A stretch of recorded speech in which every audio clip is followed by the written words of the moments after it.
स्वागत है दोस्तों आप सभी का आपके अपने YouTube चैनल नेस्ट परीक्षा गुरुकुल पर। दोस्तों आज की इस वीडियो में हम CDP का 30 महत्वपूर्ण प्रश्न देखेंगे जो कि RTET या रीट एग्ज़ाम 2011 में पूछा गया था। ये जो प्रश्न है 2011 में पूछा गया था दोस्तों रीट एग्ज़ाम में, जो कि राजस्थान का एक शिक्षक पात्रता परीक्षा है जिसमें भारत के सभी जो अभ्यर्थी हैं उसमें आवेदन कर सकते हैं। तो ये जो प्रश्न है बहुत ही इंपॉर्टेंट है, आपको पता होना चाहिए कि 2011 में कैसा प्रश्न आया था। और ये जो प्रश्न है वो आया था आपका कक्षा 1 से 5 वाले में, मतलब लेवल 1 में। तो आप ज़रूर देखिएगा अंत तक इस वीडियो को और चैनल को ज़रूर सब्सक्राइब कर दीजिए, क्योंकि जो अभी एग्ज़ाम होगा 27 फरवरी को 2025 में, तो उसकी जो है हम तैयारी करवाएंगे इसी चैनल पर। CDP का प्रश्न लाएंगे जो कि मोस्ट इम्पॉर्टेंट रहेगा। तो ज़रूर सब्सक्राइब करके रखिए और अपने दोस्तों को ज़रूर इस वीडियो को और चैनल को ज़रूर शेयर कीजिए।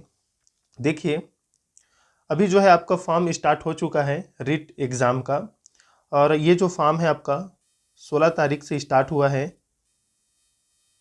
16/12/2024 से। ये जो है आपका फॉर्म आपका 15/1/2025 तक है। आप आवेदन कर सकते हैं इसमें रीट एग्ज़ाम में, जो कि एक शिक्षक पात्रता परीक्षा है राजस्थान का, जिसमें भारत के सभी अभ्यर्थी जो है आवेदन कर सकते हैं। तो आप भी कीजिए, एक सुनहरा अवसर है। पात्रता पेपर के बाद जो है आपका मेन एग्ज़ाम होगा, तो उसका भी सिलेबस हम आपको मतलब बाद में बता देंगे कि कैसा रहेगा। लेकिन ये एग्ज़ाम जो है आपको उसमें पास करना होता है। ये पूरी तरह से CTET जैसा ही है। राजस्थान में जो है आप अगर शिक्षक बनना चाहते हैं तो जो रीट एग्ज़ाम है उसे जो है आपको पास करना होता है। उसके बाद जो है आप मुख्य पेपर में बैठ पाते हैं। उसके बाद जो है आप मतलब उसमें अच्छे नंबर लाके जो है शिक्षक बन सकते हैं। तो ज़रूर इसी चैनल को सब्सक्राइब करके रखिए। देखिए ये जो प्रश्न है दोस्तों ये 31 जुलाई 2011 में पूछा गया है और वो मोस्ट इम्पॉर्टेंट है। तो चलिए स्टार्ट करते हैं। देखिए प्रश्न पहला, खिलौनों की आयु कहा जाता है पूर्व बाल्यावस्था को, उत्तर बाल्यावस्था को, शैशवावस्था को, इनमें से सभी को। बताइए खिलौनों की आयु किसे कहा जाता है? महत्वपूर्ण प्रश्न है। तो देखिए दोस्तों जो खिलौनों की आयु है ये कहा जाता है आपका जो है पूर्व बाल्यावस्था को। ऑप्शन ए क्या हो जाएगा? सही उत्तर हो जाएगा। पूर्व जो बाल्यावस्था है इसकी जो आयु होती है ये होती है दोस्तों 3 से 6 वर्ष। ये जो है आंसर लिया गया था ऑप्शन ए को आपके 2011 में राजस्थान टेट में या रीट एग्ज़ाम में। तो देखिए आपका जो CTET का जो CDP का प्रश्न होता है दोस्तों वो हर साल आपको देखने को मिलेगा कि थोड़ा सा स्तर वैसी सेम रहता है। लेकिन जो राजस्थान का टेट होता है उसमें जो प्रश्न का लेवल है वो हाई भी होता है और थोड़ा सा लेवल उसका कम भी होता है। तो इसे आपको देख कर पढ़ना पड़ेगा। CTET का सेम उसी तरह से आता रहता है हर 6 महीने में, लेकिन ये जो एग्ज़ाम है बहुत ही कम होता है। 2021 में हुआ था, उसके बाद जो है अभी हो रहा है। तो ध्यान से पढ़िएगा इसे। दूसरा प्रश्न देखिए, निम्न में से कौन सी पूर्व बाल्यावस्था की विशेषता नहीं है? पूछा गया है पूर्व बाल्यावस्था की विशेषता नहीं है। दल समूह में रहने की अवस्था, अनुकरण करने की अवस्था, प्रश्न करने की अवस्था, खेलने की अवस्था। आप भी आंसर बताइएगा दोस्तों, सभी जितने भी देख रहे हैं इस वीडियो को कमेंट जरूर कीजिएगा। बताइए पूर्व बाल्यावस्था की विशेषता नहीं है। तो देखिए इसकी विशेषता नहीं है दोस्तों आपका ऑप्शन ए, दल समूह में रहने की अवस्था। दल समूह में रहने की अवस्था जो है आपका केवल बाल्यावस्था में रहता है, याद रखिएगा, पूर्व बाल्यावस्था में नहीं। तो ये ऑप्शन ए क्या हो जाएगा? सही उत्तर हो जाएगा। बाकी आप देख लेते हैं, चलिए नीचे। ये जो है पूर्व बाल्यावस्था की जो है आपकी विशेषता है या गुण है। क्या क्या होता है पूर्व बाल्यावस्था की विशेषता में? अनुकरण करने की प्रवृत्ति, जिज्ञासा की प्रवृत्ति मतलब प्रश्न करना, खेलने की प्रवृत्ति, शारीरिक विकास में तीव्रता होती है, स्वप्रेम की भावना भी होती है जिसे नार्सिसिज्म भी कहते हैं, संवेगों का प्रदर्शन होता है पूर्व बाल्यावस्था में, मूल प्रवृत्तियों पर आधारित काम करना इत्यादि इसमें शामिल होते हैं। दल समूह में रहने की जो अवस्था है, ग्रुप में रहने की अवस्था है दोस्तों, वो पूरे बाल्यावस्था की नहीं बल्कि बाल्यावस्था को कहा जाता है। इसे याद रखिएगा। देखिए जो प्रश्न है मोस्ट इम्पॉर्टेंट है और ऐसा ही जो है प्रश्न अभी जो है 2025 मतलब 27 फरवरी के जो है आपको देखने को मिलेगा। तीसरा प्रश्न देखिए, उत्तर बाल्यावस्था में बालक भौतिक वस्तुओं के किस आवश्यक तत्व में परिवर्तन समझने लगते हैं? द्रव्यमान, द्रव्यमान और संख्या, संख्या, द्रव्यमान संख्या और क्षेत्र। बताइए दोस्तों, उत्तर बाल्यावस्था में बालक भौतिक वस्तुओं के किस आवश्यक तत्व में परिवर्तन को समझने लगते हैं? देखिए, उत्तर बाल्यावस्था की जो आयु होती है दोस्तों, वो होती है आपका 9 से 12 वर्ष। इसे भी याद रखिएगा, पूछा जाता है एग्जाम में। तो देखिए, वो परिवर्तन समझने लगते हैं आपके द्रव्यमान, संख्या और क्षेत्र में दोस्तों। इसमें वे जो है चेंजेस मतलब परिवर्तन को जानते हैं, बदलाव को जानते हैं। तो ऑप्शन डी क्या हो जाएगा? सही उत्तर हो जाएगा। चौथा प्रश्न देखिए, आपको लग रहा होगा दोस्तों सी टेट का ही प्रश्न है, लेकिन ये रीट एग्ज़ाम 2011 का है और ये जो प्रश्न का लेवल है वो थोड़ा सा ऊपर है दोस्तों, मतलब ऊंचा है।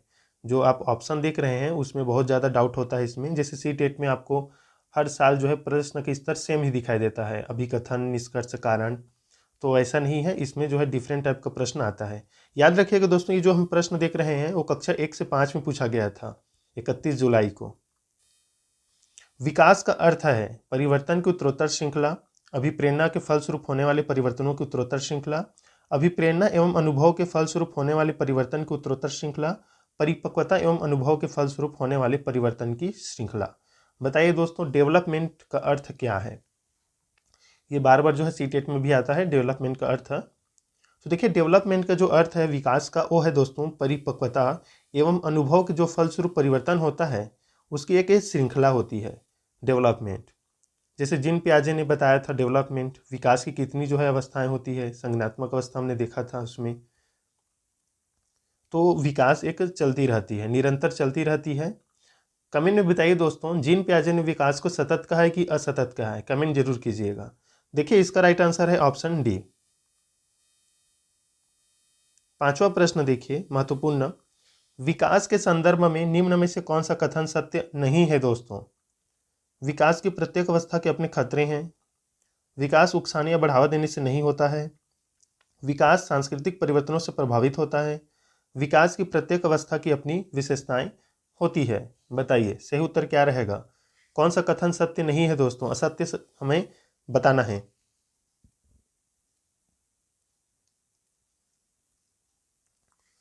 तो देखिए, इसका सही उत्तर हो जाएगा ऑप्शन बी। ये जो है कथन सत्य नहीं है, विकास उकसाने बढ़ावा देने से नहीं होता है, ये बोला जा रहा है। जबकि जो डेवलपमेंट है वो प्रभावित होता है दोस्तों, याद रखिएगा, उकसाने या बढ़ावा देने से प्रभावित होता है। तो ऑप्शन बी क्या हो जाएगा? सही उत्तर हो जाएगा। देख लेते हैं इसके लक्षण या गुण। देखिए, विकास सांस्कृतिक एवं वातावरणीय परिवर्तन से प्रभावित होता है, सही है। विकास के प्रत्येक अवस्था की अपनी विशेषताएं होती, ये भी सही है। विकास के प्रत्येक अवस्था के अपने खतरे हैं, अर्थात विकास को अगर सही दिशा नहीं दी गई तो नकारात्मक विकास उत्पन्न होगा, ये भी सही है।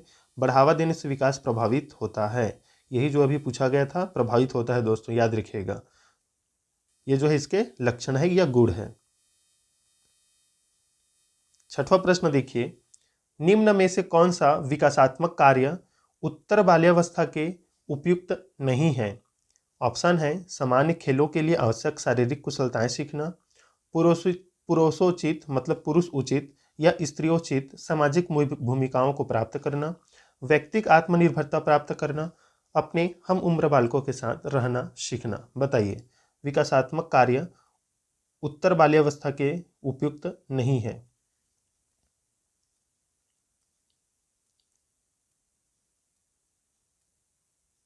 तो देखिए, इसका सही उत्तर हो जाएगा ऑप्शन बी, पुरुष उचित या स्त्रोचित सामाजिक भूमिकाओं को प्राप्त करना, ये उत्तर बाल्यावस्था के लिए उपयुक्त नहीं है। ऑप्शन बी क्या हो जाएगा? सही उत्तर हो जाएगा। देख लेते हैं इसमें ऐसा क्यों कहा जा रहा है। देखिए, शारीरिक सुदृढ़ता एवं वृद्धि के लिए खेल भावना का विकास करना, ये तो है, इसमें उपयुक्त है ये कथन। व्यक्ति को आत्मनिर्भर बनाने के लिए प्रशिक्षण देना, ये भी सही है उत्तर बाल्यावस्था के लिए। हम उम्र बालकों के साथ रहना सिखाना ताकि उनमें समायोजन एवं सहयोगात्मक भावना का विकास हो सके। पुरुषोचित एवं स्त्रियोचित सामाजिक भूमिकाओं को प्राप्त करने वाले बालकों में लिंग विविधता की भावना उत्पन्न हो सकती है। देखिए, लिंग विविधता की भावना उत्पन्न हो सकती है, इसलिए ये उपयुक्त नहीं है दोस्तों, याद रखिएगा। सातवां प्रश्न देखिए, सामान्य परिपक्वन से पहले प्रशिक्षित करना प्रायः सामान्य कौशल के निष्पादन के संदर्भ में बहुत लाभकारी होता है, कुल मिलाकर हानिकारक होता है, दीर्घकालिक दृष्टि से लाभकारी होता है। लाभकारी हो या हानिकारक यह इस बात पर निर्भर करता है कि प्रशिक्षण में किस प्रकार की विधि का प्रयोग किया गया है। बताइए दोस्तों, सामान्य परिपक्वन से पहले प्रशिक्षित करना क्या होगा? तो देखिए, जो सामान्य परिपक्वन से पहले अगर हम प्रशिक्षित करते हैं दोस्तों, तो लाभकारी होगा या हानिकारक, यह इस बात पर निर्भर करेगा कि प्रशिक्षण की किस प्रकार की विधि है। मतलब देखिए, अगर सामान्य परिपक्वन नहीं हुआ है तो जो हमारा मेथड है, विधि है, वो उस एज के हिसाब से अच्छा हो सकता है लाभकारी, या उस एज के हिसाब से हानिकारक हो सकता है। तो इस हिसाब से जो है प्रशिक्षण में जो है विधि का प्रयोग निर्भर करता है। और क्योंकि जो विधि है वो लक्ष्य का निर्धारण करता है दोस्तों, विधि तो लाभकारी हो या हानिकारक यह इस बात पर निर्भर करता है कि जो प्रशिक्षण है उसमें किस प्रकार की विधि का प्रयोग किया गया है। ऑप्शन डी इसमें सही उत्तर हो जाएगा।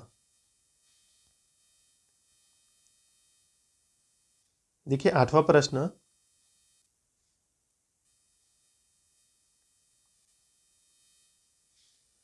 पांच वर्ष का राजू अपनी खिड़की के बाहर तूफान को देखता है, बिजली चमकती है और कड़कने की आवाज आती है। राजू शोर सुनकर उछलता है, बार बार यह घटना होती है। फिर कुछ देर शांति के पश्चात बिजली कड़कती है। राजू बिजली की गर्जना सुनकर उछलता है। राजू का उछलना सीखने के किस सिद्धांत का उदाहरण है? देखिए बताइए दोस्तों, शास्त्रीय अनुबंधन सिद्धांत, क्रिया प्रसूत अनुबंधन सिद्धांत, प्रयत्न एवं भूल, इनमें से कोई नहीं। सही उत्तर बताइए क्या रहेगा? तो देखिए, इसका सही उत्तर क्या हो जाएगा दोस्तों? तो शास्त्रीय अनुबंधन सिद्धांत किसने दिया है दोस्तों? पावलोव ने। ऑप्शन ए क्या हो जाएगा? सही उत्तर हो जाएगा। पावलोव को जो सिद्धांत है क्रिया शास्त्रीय अनुबंधन सिद्धांत, पावलोव ने किस पर प्रयोग किया है? कुत्ते पर। मतलब घंटी बजाने से, घंटी बजाकर जो है खाना दिया जाता था कुत्तों को, और फिर जो है ऐसा करते मतलब किया गया, मतलब प्रयोग किया गया था कुत्ते पर पावलोव द्वारा। फिर एक बार जो है ऐसा किया गया कि घंटी बजाया गया लेकिन खाना नहीं दिया गया, तो उसके जो है मुंह से लार टपकने लगा। तो ये जो है बताता है मतलब शास्त्रीय अनुबंधन के सिद्धांत कि किसी चीज़ को मतलब वो पकड़ लेता है, जैसे कि मुझे अब मतलब घंटी बजा तो जो है खाना मिलेगा, इस प्रकार से उसके मन में आ गया था। तो यही है कि देखिए, बिजली कड़कने की आवाज़ सुनकर जो है राजू उछलने लगता है बार बार, तो ये उसी प्रकार से है। तो ऑप्शन ए क्या हो जाएगा दोस्तों? सही उत्तर हो जाएगा। देखिए 9वां प्रश्न देखिए, जो कि मोस्ट इंपॉर्टेंट है। यहाँ पर अधिकतर जो है अभ्यर्थी गलत करने की संभावना है। सकारात्मक दंड का निम्न में से कौन सा उदाहरण है? मित्रों के द्वारा उपहास, मित्रों के साथ समय बर्बाद करना, मीन मेख निकालना बंद करना, इनमें से सभी। बताइए सकारात्मक दंड का कौन सा उदाहरण है? तो देखिए, सकारात्मक दंड का जो है उदाहरण है मित्रों के द्वारा उपहास। ये जो है सकारात्मक दंड है दोस्तों। ऑप्शन ए क्या हो जाएगा? सही उत्तर हो जाएगा। कैसे? ध्यान से देखिए इधर। सकारात्मक जो साधन है वो प्रशंसा है, शाबाशी है, पुरस्कार है। ये जो सकारात्मक है, याद रखिएगा, ये सकारात्मक साधन होते हैं, प्रशंसा, शाबाशी और पुरस्कार। लेकिन जो नकारात्मक होता है उसमें भी सकारात्मक दंड होता है। क्या? उपहास और हंसी। नकारात्मक दंड क्या होता है? एक दंड होता है नकारात्मक, वो शारीरिक दंड होता है और डांटना होता है, ये तो अलग हो गया। लेकिन सकारात्मक दंड में क्या आता है? उपहास और हंसी। अगर आपने देखा होगा कि कभी कभी आप ऐसे कहानी भी सुनते हैं, जानते हैं किसी को कि किसी का कोई हंसी उड़ा देता है, उपहास करता है, लेकिन वही एक दिन उसी हंसी या उपहास के कारण जो है अच्छे कामयाब होकर दिखा देता है कि मुझे इसने मेरे ऊपर हंसा था, मैं ये करके दिखाऊंगा। तो इस प्रकार से जो है ये सकारात्मक दंड के अंतर्गत आ जाता है। अगर आपके द्वारा आपके दोस्त आप पर हंसते हैं किसी काम को लेकर, अगर आप अच्छे कर रहे हैं फिर भी, तो आप समझिए कि आप अब अच्छा जो है काम करने जा रहे हैं। उपहास और हंसी जो है आपके मन में जो एक भावना उत्पन्न करती है अभिप्रेरणा का, वो इसमें जो है आपका सकारात्मक होती है। तो ये जो है आपके लिए बहुत ज़रूरी भी होता है। तो ये अधिकतर सभी की ज़िंदगी में एक बार होता ही है। तो ये जो है सकारात्मक दंड में क्या आ जाएगा आपका? मित्र के द्वारा उपहास। ऑप्शन ए क्या हो जाएगा? सही उत्तर हो जाएगा।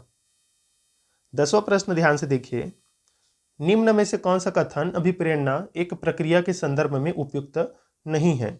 यह व्यक्ति को लक्ष्य की ओर ले जाता है, यह व्यक्ति की शारीरिक आवश्यकताओं की संतुष्टि करता है, यह मनोवैज्ञानिक आकांक्षा को प्राप्त करने में सहायता करता है। यह व्यक्ति की अप्रिय स्थिति से दूर रखता है। क्या अभिप्रेरणा जो है अप्रिय स्थिति से दूर रखता है? तो बिल्कुल नहीं, और यही कथन क्या है, उपयुक्त नहीं है दोस्तों। ऑप्शन डी सही उत्तर हो जाएगा। बाकी बिल्कुल सही है। लक्ष्य को ले जाता है, शारीरिक आवश्यकताओं की संतुष्टि करता है, आपकी आकांक्षा को प्राप्त करने में आपकी हेल्प करता है। लेकिन व्यक्ति की अप्रिय स्थिति, जो अप्रिय है उसको दूर नहीं करता अभिप्रेरणा, याद रखिएगा। 11वां प्रश्न ध्यान से देखिए, महत्वपूर्ण है।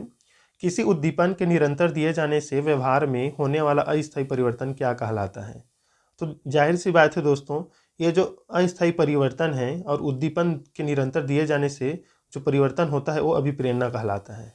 क्या कहलाता है? अभिप्रेरणा। ऑप्शन डी इसमें सही उत्तर हो जाएगा। 12वां प्रश्न देखिए, विद्यार्थियों की अभिवृत्तियों में परिवर्तन के लिए निम्न में से किस विधि का प्रयोग अध्यापक को नहीं करना चाहिए? दबाव से किसी बात या विचार के लिए राजी करना, किसी विचार को दोहराना अथवा दृढ़तापूर्वक व्यवहार, किसी प्रशंसनीय व्यक्ति के द्वारा समर्थन एवं स्वीकृति, संदेश के साथ साहचर्य स्थापित करना। बताइए, अध्यापक को किस विधि का प्रयोग नहीं करना चाहिए अभिवृत्ति में परिवर्तन हेतु? किसका नहीं करना चाहिए दोस्तों? तो हमने अधिकतर बार जो है सुना है कि किसी भी जो शिक्षक है उसे दबाव नहीं डालना चाहिए। तो देखिए यही है, दबाव से किसी बात या विचार के लिए राजी करना, ये सही नहीं है दोस्तों। ऑप्शन ए क्या हो जाएगा? सही उत्तर हो जाएगा, और यही जो है अध्यापक को नहीं करना चाहिए। 13 नंबर प्रश्न देखिए, उपलब्धि अभिप्रेरक के संबंध में निम्न में से कौन सा कथन सही है? उपलब्धि अभिप्रेरक जीवित रहने के लिए आवश्यक है। यदि व्यक्तिगत क्षमताओं की संतुष्टि महत्वपूर्ण है तो उपलब्धि अभिप्रेरक को विकास प्रेरक कहा जा सकता है। यदि व्यक्तियों के मध्य प्रतियोगिता पर बल है तो उपलब्धि अभिप्रेरक को सामाजिक अभिप्रेरक कहा जा सकता है, या इनमें से सभी। तो देखिए उपलब्धि अभिप्रेरक के लिए जो है तीनों कथन सही है। ऑप्शन ए, बी और सी, मतलब ऑप्शन डी सही उत्तर हो जाएगा दोस्तों, इनमें से सभी। 14 नंबर प्रश्न देखिए, 6 से 10 वर्ष की अवस्था में बालक रुचि लेना प्रारंभ करता है धर्म में, मानव शरीर में, यौन संबंध में, विद्यालय में। 6 से 10 वर्ष की अवस्था में बालक रुचि लेना प्रारंभ करता है। देखिए यहाँ पर सीधा 6 से 10 वर्ष बोल दिया गया है, मतलब ये जो है बाल्यावस्था की अवधि है। और बाल्यावस्था की अवधि में जो है बच्चे जो है अपना मित्र बनाना पसंद करते हैं और वे रुचि लेते हैं आपके विद्यालय में। ऑप्शन डी सही उत्तर हो जाएगा। यौन संबंध में वो जो है किशोर अवस्था में जो है रुचि लेते हैं। आपका जो है 12 से 18 वर्ष, मान लीजिए 18 से ऊपर भी जा सकता है, तो ये यौन संबंध है। धर्म में जो रुचि है वो आपके एक वयस्क अवस्था है जो 55 वर्ष के बाद है, या आप समझ लीजिए 40-45 के बाद में वो रुचि आना प्रारंभ होता है, ये धीरे धीरे से। 15 नंबर प्रश्न देखिए, कौन सा सिद्धांत व्यक्त करता है कि मानव मस्तिष्क एक बर्फ की बड़ी चट्टान के समान है जो अधिकांशतः छिपी रहती है और उनमें चेतन के 3 स्तर होते हैं? चेतन के 3 स्तर, बताइए। तो देखिए चेतन के 3 स्तर वाला ये जो सिद्धांत है वो मनोविश्लेषणात्मक सिद्धांत कहलाता है। ऑप्शन सी क्या हो जाएगा? सही उत्तर हो जाएगा। ऑप्शन सी देखिए यहाँ से, मनोवैज्ञानिक विश्लेषण सिद्धांत में मानव के मस्तिष्क के द्वारा उत्पन्न व्यवहार का आकलन किया जाता है। इस सिद्धांत को सिगमंड फ्रायड द्वारा प्रतिपादित किया गया। फ्रायड चेतन की अपेक्षा अचेतन को सर्वाधिक महत्व देते हैं। फ्रायड के अनुसार मस्तिष्क एक बड़ी बर्फ के चट्टान के समान है जो अधिकांशतः छिपी रहती है एवं उसमें चेतन के 3 स्तर होते हैं, चेतन, अर्धचेतन और अचेतन। इसे याद रखिएगा दोस्तों। देखिए दोस्तों अगला प्रश्न है 16 नंबर। कुछ लोगों का कहना है कि जब बालकों को गुस्सा आता है, बच्चों को गुस्सा आता है तो खेलने के लिए चले जाते हैं जब तक कि पहले से अच्छा महसूस नहीं करते। उनके व्यवहार में से कौन सा प्रतिरक्षा तंत्र प्रतिलक्षित होता है? प्रक्षेपण, विस्थापन, प्रतिक्रिया निर्माण या उदात्तीकरण? बताइए दोस्तों। अधिकतर आपने देखा होगा दोस्तों, जब बालक गुस्सा होते हैं किसी बात पर तो खेलने के लिए चले जाते हैं, लेकिन जैसे ही शांत होते हैं, मूड अच्छा होता है उनका, तो क्या करते हैं, फिर वापस आ जाते हैं और उस चीज़ को भूल जाते हैं। तो ये जो होता है दोस्तों, ये होता है, कहलाता है विस्थापन। आपका ऑप्शन भी क्या हो जाएगा? सही उत्तर हो जाएगा। ये विस्थापन है जो कि अस्थायी होता है, इसे याद रखिएगा। 17 नंबर प्रश्न देखिए, महत्वपूर्ण। समायोजन से तात्पर्य स्वयं का विभिन्न परिस्थितियों में अनुकूलन करना है ताकि संतुष्ट किया जा सके। दूसरों को, प्रेरक को, उद्देश्यों को या आवश्यकताओं को संतुष्ट करने की बात है दोस्तों। समायोजन से तात्पर्य करना, समायोजन से तात्पर्य अनुकूलन, और संतुष्ट, 3 शब्द आया हुआ है। तो देखिए जहाँ पर आवश्यकता होगी दोस्तों वहीं पर समायोजन है और वहीं पर अनुकूलन है, मतलब दोनों वही है और वहीं पर आप संतुष्ट होंगे। तो आप जो है संतुष्ट किसे करेंगे? अपनी आवश्यकताओं को। अपनी आवश्यकताओं को संतुष्ट करने हेतु जो है आपको समायोजन करना होता है। तो ऑप्शन डी जो है सही उत्तर हो जाएगा। 18 नंबर प्रश्न देखिए, निम्न में से कौन सा व्यवहार भावनात्मक बाधा को प्रदर्शित नहीं करता? बाल अपराध, कमजोरों को डराने वाला, भगोड़ापन या स्वालीनता? कौन सा व्यवहार भावनात्मक बाधा को प्रदर्शित नहीं करता है? देखिए सही उत्तर हो जाएगा स्वालीनता। ऑप्शन डी क्या हो जाएगा दोस्तों? सही उत्तर हो जाएगा। देख लेते हैं इसका एक्सप्लेनेशन।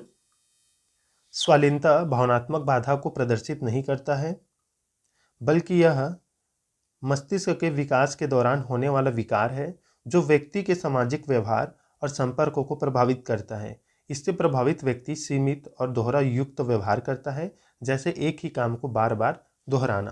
तो ये जो है स्वालीनता है। 19 नंबर प्रश्न, निःशक्त बालकों की शिक्षा के लिए प्रावधान किया जा सकता है? समावेशी शिक्षा, मुख्य धारा में डालकर, समाकलन द्वारा, इनमें से कोई नहीं। तो देखिए जितने भी अभ्यर्थी देख रहे हैं, चाहे राजस्थान के हैं चाहे भारत के किसी भी राज्य के, तो इसका आंसर जो है आप कमेंट में कीजिएगा। कमेंट में जो है आंसर दे दीजिएगा 19 नंबर प्रश्न का। निःशक्त बालकों की शिक्षा के लिए कौन सा प्रावधान किया गया है? 19 नंबर जो प्रश्न है इसका आंसर कमेंट कीजिएगा दोस्तों।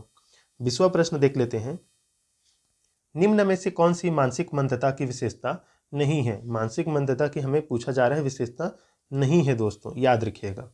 बुद्धि लब्धि का 25 से 70 के मध्य होना, तो ये तो देखिए बिल्कुल सही है। धीमी गति से सीखने एवं दैनिक जीवन की क्रियाओं को न कर पाना, ये भी सही है। ये मानसिक मंदता की जो है विशेषता है। वातावरण के साथ अनुकूलन में कठिनाई, ये भी सही है। अंतर्व्यक्तिक संबंधों का कमजोर होना, देखिए मानसिक मंदता की विशेषता में ये नहीं है। अंतर्व्यक्तिक संबंध का कमजोर होना ये इसमें नहीं आता है, याद रखिएगा। तो ऑप्शन डी क्या हो जाएगा? सही उत्तर हो जाएगा। 21 नंबर प्रश्न देखिए, विद्यार्थियों के अच्छे मानसिक स्वास्थ्य को बनाए रखने के लिए निम्न में से कौन सा तरीका अधिक महत्वपूर्ण है? सहशैक्षिक क्रियाओं का प्रावधान, अभिव्यक्ति की स्वतंत्रता, रुचियों की भिन्नता, अध्यापक की भूमिका एवं विद्यालयी वातावरण? बताइएगा दोस्तों सही उत्तर क्या रहेगा। तो देखिए दोस्तों, अच्छा मानसिक स्वास्थ्य तभी रहेगा जब अध्यापक की भूमिका अच्छी हो और विद्यालय का जो वातावरण हो वो भी बेहतर हो। तो ऑप्शन डी क्या हो जाएगा? सही उत्तर हो जाएगा। 22 नंबर प्रश्न देखिए, कमजोर वर्ग के बालक से तात्पर्य है? कमजोर वर्ग के बालक से तात्पर्य है, क्या रहेगा दोस्तों? बताइए कमजोर वर्ग के बालक कौन होते हैं? Option A B C D पढ़िए, सही उत्तर बताइएगा।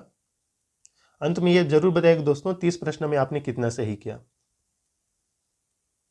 तो देखिए इसका सही उत्तर बताते हैं दोस्तों। कमजोर वर्ग के बालक जो हैं वो ऐसे अभिभावक के जो बच्चे हैं, मतलब जो सरकार द्वारा निर्धारित न्यूनतम सीमा की वार्षिक आय की सीमा से नीचे के वर्ग में आते हैं। तो यही जो है कमजोर वर्ग के बालक कहलाते हैं दोस्तों। ऑप्शन डी सही उत्तर हो जाएगा। ये जो प्रश्न है देखिए दोस्तों कितना मतलब लेवल अच्छा है उस समय 2011 में, कि कक्षा 1 से 5 के लिए कैसा प्रश्न पूछा गया था। शिक्षा का अधिकार अधिनियम 2009, इस टॉपिक से तो प्रश्न आता ही है दोस्तों, 1 या 2 प्रश्न। शिक्षा का अधिकार अधिनियम 2009 में निर्दिष्ट किया गया है कि कक्षा 1 से कक्षा 5 तक यदि प्रवेश दिए गए विद्यार्थियों की संख्या 200 से अधिक है तो विद्यार्थी और अध्यापक आवश्यक अनुपात क्या होगा? अनुपात पूछा है, 30 अनुपात में होगा, 40 में होगा, 45 में होगा कि 50 में होगा? तो सही उत्तर हो जाएगा दोस्तों आपका ऑप्शन बी, 40 विद्यार्थियों के ऊपर एक शिक्षक दोस्तों। अगर संख्या 200 से अधिक है तब 40 विद्यार्थियों पर एक शिक्षक, याद रखिएगा। ये जो है शिक्षक अधिकार अधिनियम 2009 में कहा गया है। क्रियात्मक अनुसंधान के संबंध में निम्न में से कौन सा कथन सही नहीं है? तो देखिए दोस्तों सही नहीं है ऑप्शन सी, व्यापक स्तर पर निर्णय लेने के लिए सूचना संकलन का कार्य इसमें किया जाता है। ये जो कथन है गलत है, ये सीमित स्तर पर होता है। और क्या क्या होता है तो इसे देख लीजिए। ये जो है इसका सही आंसर वास्तव में ये है, क्रियात्मक अनुसंधान के संबंध में कौन सा कथन सही है, तो उसके लिए ये रहेगा, यह अध्यापकों एवं शिक्षा व्यवसाय से जुड़े लोगों के द्वारा किया जाता है, सही है। यह किसी विशिष्ट समस्या के समाधान के लिए किया जाता है, ये भी सही है। स्थानीय स्तर पर रोजमर्रा की समस्याओं के समाधान के लिए क्रियात्मक अनुसंधान किया जाता है। ये सही है, ये जो है क्रियात्मक अनुसंधान की जो है लक्षण है आपका, ये जो है ऑप्शन सी सही नहीं है। और पूछा गया है कि सही नहीं है, तो हमारा सही उत्तर भी ऑप्शन सी ही हो जाएगा दोस्तों। 25 नंबर प्रश्न देखिए, निम्न में से कौन सा कथन शिक्षण के बारे में सत्य नहीं है? शिक्षण में सुधार किया जा सकता है, बिल्कुल सही, किया जा सकता है, ये तो सही है। शिक्षण औपचारिक और अनौपचारिक है, बिल्कुल सही, और अनौपचारिक औपचारिक दोनों है।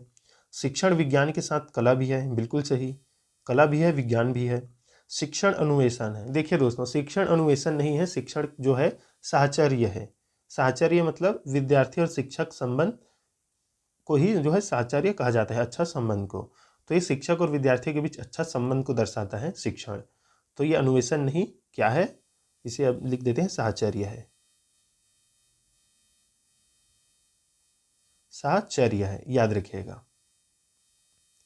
26 नंबर प्रश्न देखिए, राष्ट्रीय पाठ्यचर्या रूपरेखा 2005 मतलब एनसीएफ 2005 में गुणवत्ता आयाम शीर्षक के अंतर्गत अधिक महत्व दिया गया है। किसे दिया गया है दोस्तों? भौतिक संसाधन को, शिक्षित एवं अभिप्रेरित अध्यापक को, बालकों के लिए ज्ञान के संदर्भ में संरक्षित अनुभव को, या बालकों के लिए संरचित अनुभव एवं पाठ्यक्रम सुधार को? बताइए। जो कैरिकुलम है दोस्तों, उसमें गुणवत्ता आयाम शीर्षक के अंतर्गत किसे अधिक महत्व दिया गया है? तो देखिए दोस्तों, हमारा जो पाठ्यचर्या होता है, जो संपूर्ण मतलब हमने देखा होगा दोस्तों कि सभी सब्जेक्ट का जो है एक सिलेबस होता है पर्टिकुलर कि हमको इसको पढ़ना है, लेकिन सभी सब्जेक्ट का जो सिलेबस होता है वो जो है वो कैरिकुलम कहलाता है, पाठ्यक्रम मतलब जो विद्यालय का सिलेबस है वो कैरिकुलम कहलाता है। तो कैरिकुलम में बालक के लिए संरचित अनुभव से संबंधित जो है उसमें प्रावधान होता है, और साथ ही साथ पाठ्यक्रम जो है लचीलापन होता है, मतलब उसमें सुधार किया जा सकता है समय के अनुसार, समय की मांग के अनुसार। तो ऑप्शन डी क्या हो जाएगा? सही उत्तर हो जाएगा।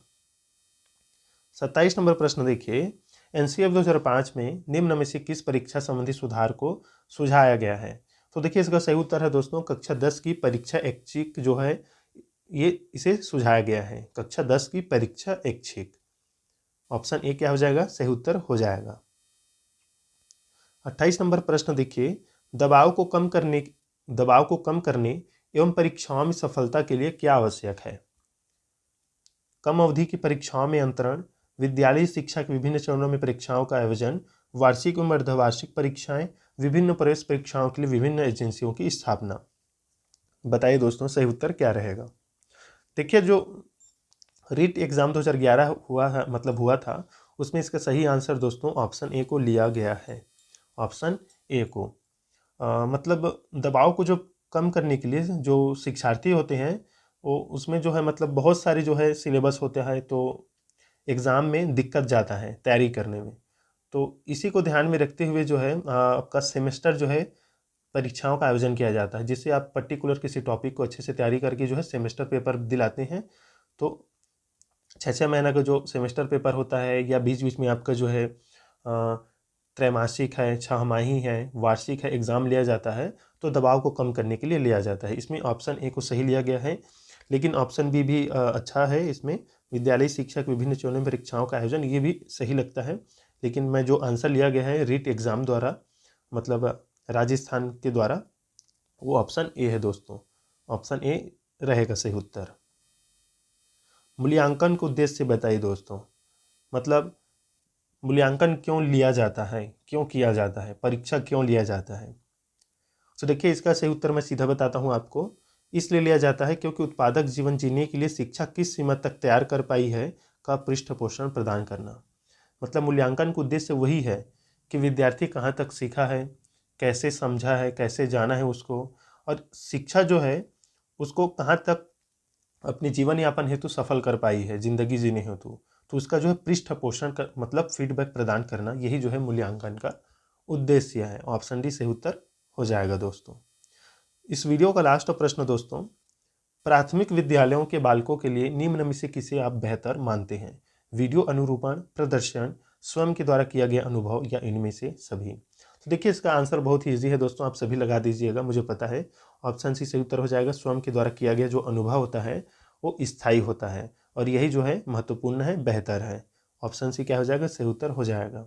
तो देखिए दोस्तों 2025 2024-25 रीट एग्ज़ाम की तैयारी के लिए इस चैनल को ज़रूर सब्सक्राइब कर दीजिए। हम जो है आपको CDP का, साइंस का, SST का, मैथ्स का जो है वीडियो इसी चैनल पर लाएंगे, तो ज़रूर चैनल को सब्सक्राइब करके रखिए और इस वीडियो को ज़्यादा से ज़्यादा शेयर कीजिए, क्योंकि ये जो प्रश्न है 2011 में आया हुआ है और बाकी जो आया हुआ है 2021 में हुआ है, 2015 में हुआ है शायद, तो उन सभी प्रश्नों को मैं लाता हूँ इसी चैनल पर। आगे आप देख पाएंगे इसी चैनल पर प्लेलिस्ट बना है, तो ज़रूर जाकर देखिए। प्लेलिस्ट पर आपको लाइन से जो है वीडियो मिलेगा और चैनल को सब्सक्राइब कर दीजिएगा दोस्तों। मिलते हैं नेक्स्ट वीडियो में, तब तक के लिए धन्यवाद।